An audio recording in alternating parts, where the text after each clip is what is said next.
La revolución de los calzoncillos. Antonete Gálvez, el huertano que mantuvo a varios gobiernos en jaque. Al comandante general José Dueñas, por primera vez en su vida, le tiritaba el pulso.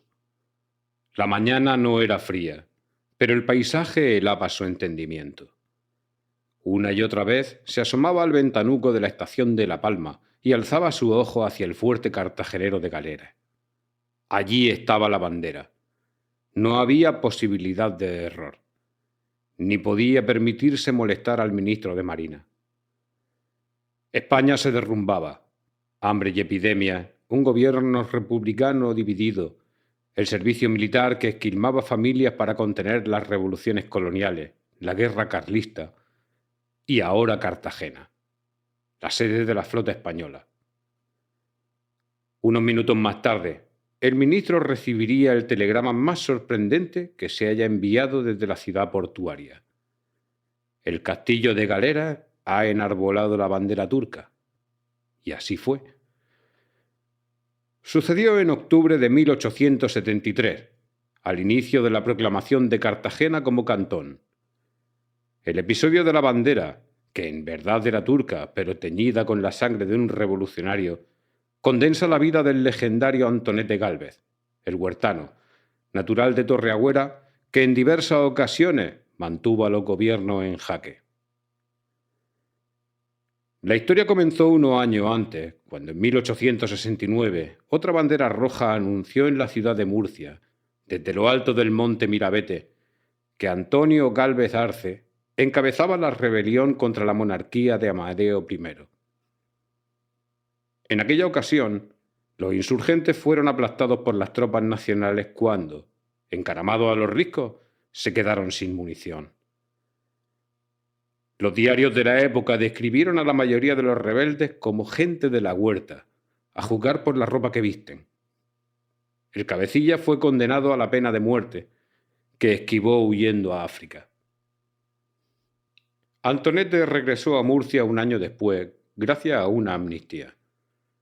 La Paz de Murcia anunció que el político, el mismo día de su llegada, recibió en su hogar la visita de más de 13.000 amigos. El diario, con cierta sorna, apostilló que Gálvez quizá hubiera celebrado más esos apoyos el día de su levantamiento, un año antes. Pero no cejaría en su empeño. Pronto se fraguó el dicho popular que enaltecía la cuna del cantón. Beniaján, Los Garres y Torreagüera. Vaya 3 pueblecicos si el rey los viera. En 1872 Gálvez sube al Mirabete para protestar por el servicio militar obligatorio. Se envían tropas desde Madrid, aunque no esperó a enfrentarse a ellas. Acompañado por 2 centenares de partidarios, se dirigió a Murcia y logró levantar algunas barricadas. El desorden se extendió por las calles. Reventadas las tuberías del gas, la ciudad queda oscura, pero se mantiene en lo alto de la torre de la catedral la bandera nacional, custodiada por las tropas. Al día siguiente quedó sofocada la revuelta. Los republicanos habían luchado con fiereza, como reconoció el diario nacional La Correspondencia. A renglón seguido concluye el redactor.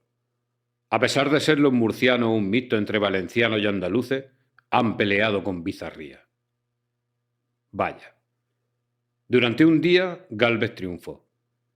Los diarios de Madrid intentaban ridiculizar a Antonete hasta el extremo de afirmar que por las calles de Murcia se ven en calzoncillo y algo menos a los sublevados que manda Gálvez.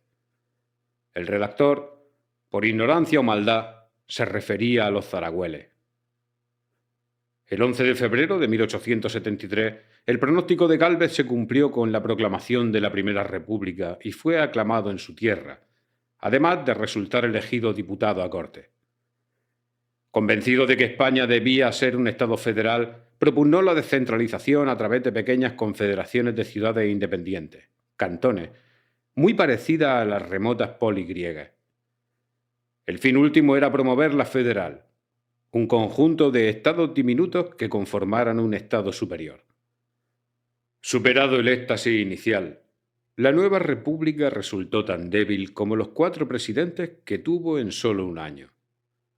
Así que algunas ciudades, sin que se aplicara la reforma acordada, se proclamaron cantones. Entre ellas Cartagena, bajo el mando de Antonete, que fue nombrado comandante general de las tropas. La Junta Revolucionaria acordó alzar sobre el castillo de Galera una bandera roja, símbolo de la revolución, aunque descubrieron que no tenían ninguna a mano. Era inaplazable anunciar a la flota y a los cartageneros que el fuerte había caído, así que buscaron en el semáforo, sistema de transmisión y recepción de mensajes, una insignia roja, hallando solo la turca.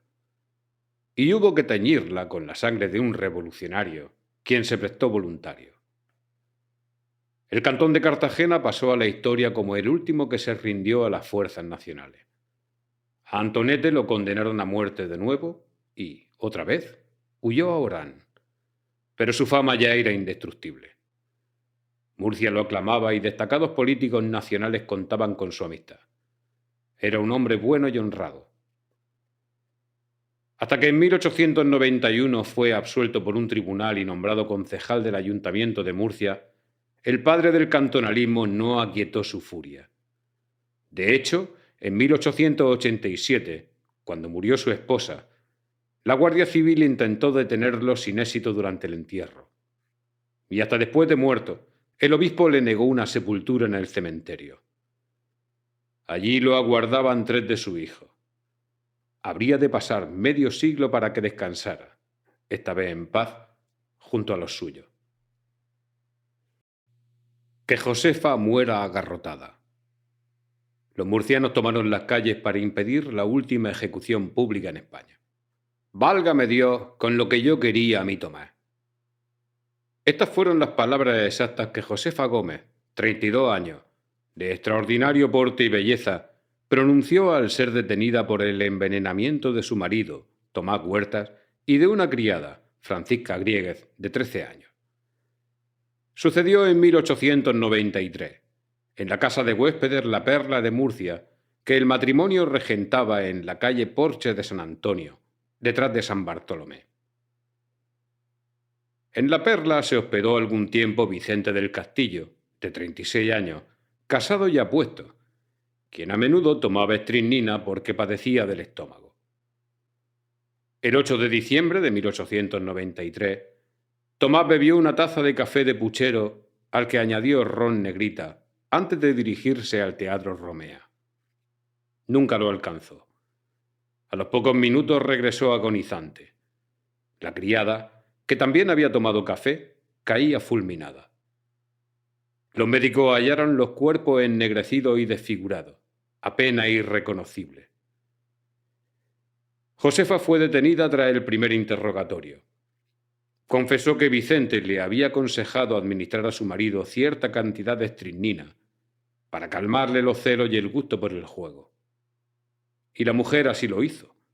Otra criada declararía que, el día de auto, Josefa le ordenó tirar una botella al pozo y reveló que su ama mantenía relaciones con Vicente. Ella lo negó hasta la muerte, aunque dijo que él se le había insinuado. Josefa fue acusada de parricidio y asesinato, lo que le valió la pena de muerte, y Vicente, con 2 asesinatos, cadena perpetua. El farragoso juicio y el desamparo en que quedaron el hijo y la hija de Josefa hizo reaccionar a la sociedad murciana. El 23 de octubre de 1896, Martínez Tornel publicaba la noticia de que no habría indulto para la mujer, quien en su celda se negaba a probar bocado. Caían en saco roto las súplicas de perdón y clemencia de todas las autoridades, de todas las corporaciones, de todas las personas de valía e influencia. La sociedad murciana enfureció. Desde Cartagena se trasladaron 40 soldados de infantería para mantener el orden. El 28 de octubre llegó desde Valencia el verdugo. Se llamaba Pascual, padre de 3 hijos. Su anterior profesión era la de carpintero. Los ciudadanos llenaron calles y plazas para increparlo. Ningún mozo en la estación de trenes se ofreció a coger su maletín y no hubo carruajes dispuestos a trasladarlo. Entró a pie en la ciudad, escoltado por 5 guardias civiles y varios soldados, que no evitaron que alguien le lanzara un pedrusco al atravesar el puente viejo. Muy cerca de allí, junto al muro del río, comenzó a levantarse el patíbulo. Las protestas arreciaron hasta el extremo de que el verdugo dirigió un telegrama al Consejo de Ministros. En vista del triste espectáculo que Murcia presenciará, y sin que esto signifique apocamiento de mi ánimo, pido el indulto a la desventurada reo. En la central de telégrafo establecieron contacto permanente con Madrid, por si se concedía esta gracia mientras llegaban a la ciudad más guardias civiles. Los párrocos también se movilizan para acompañar a Josefa en la cárcel durante el día y la noche que le restan de vida. El Ayuntamiento de Murcia se reunió en sesión extraordinaria para forzar el indulto. Incluso acordaron constituir el consistorio permanente hasta el instante de la ejecución. Desde la glorieta parten telegramas de última hora para el rey Alfonso XII, su madre y el mismísimo Papa. Poco después, el gobernador recibe al ayuntamiento en pleno y envía un nuevo telegrama al presidente, Cánovas del Castillo. La respuesta, que sería criticada por su rival político, Práxedes Mateo Sagasta, es desoladora. La horrible frecuencia con que se cometen crímenes como el de Josefa Gómez impiden al gobierno aconsejar su indulto. Se cumplirá, por tanto, la ley. El día anterior a su muerte, Josefa asistió a una misa en la cárcel, rodeada de sacerdotes y hermanos de la Cofradía del Rosario.